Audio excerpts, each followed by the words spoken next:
Bismillahirrahmanirrahim.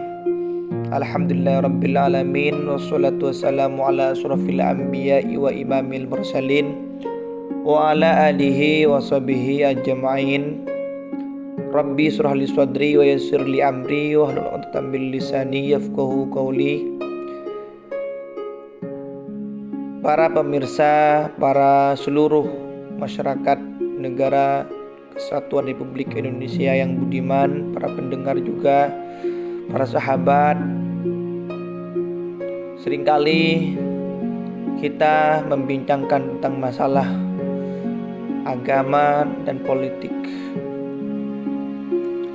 Politik itu pada hakikatnya adalah sebuah teori untuk penataan kenegaraan atau ilmu yang mempelajari tentang masalah sistem kekuasaan ataupun bagaimana mengatur sistem kekuasaan di dalam suatu negara itu sendiri.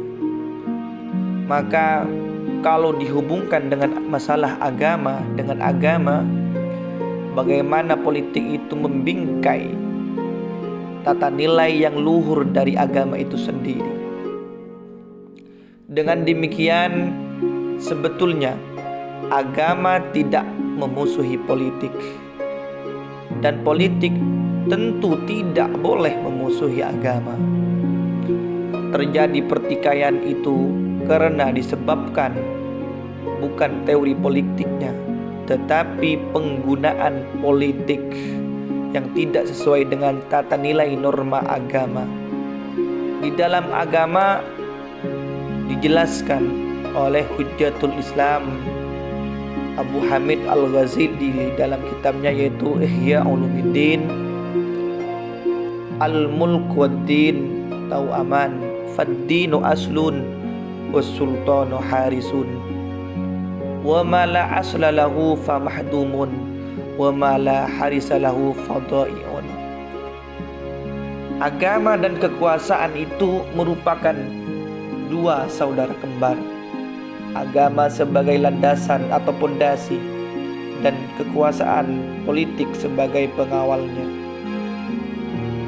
Sesuatu yang tidak memiliki landasan atau pondasi pasti akan tumbang, sedangkan sesuatu yang tidak memiliki pengawal akan tersia-siakan.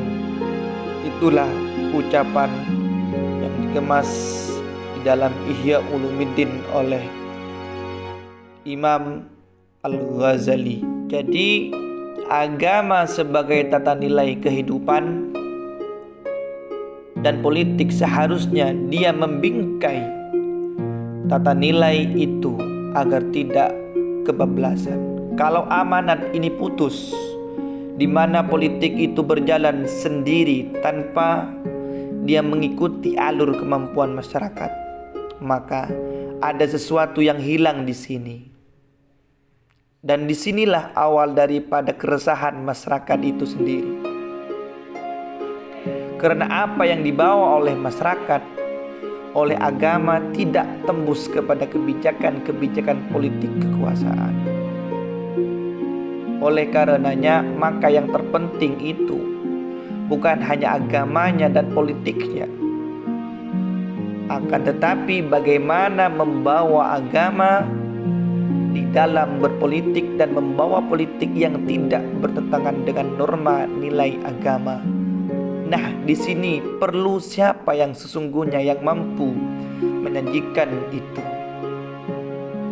Maka dari itu, agama dan politik tidak bisa dipisahkan.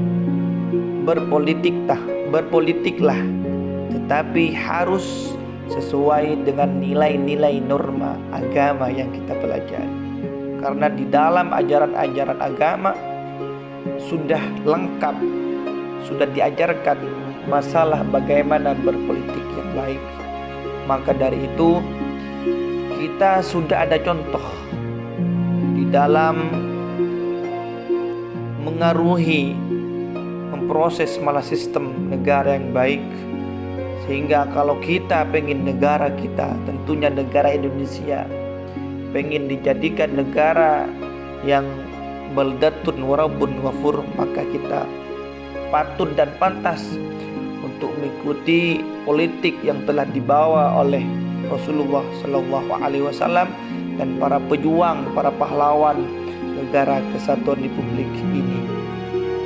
Maka dari itu, kita sebagai insan manusia, sebagai makhluk politik, tentunya kita wajib hukumnya untuk mengikuti alur berpolitika yang telah dicontohkan, yang menjadi uswah dari Nabi Muhammad Sallallahu Alaihi Wasallam, sehingga negara kita, negara yang kita cintai, menjadi negara yang aman, tentram, tidak ada masalah gejolak tentang masalah agama yang berkaitan dengan masalah politik, sehingga agama menjadi aman, sehingga negara tersebut bisa dijadikan negara baldatun wa rabbun ghafur.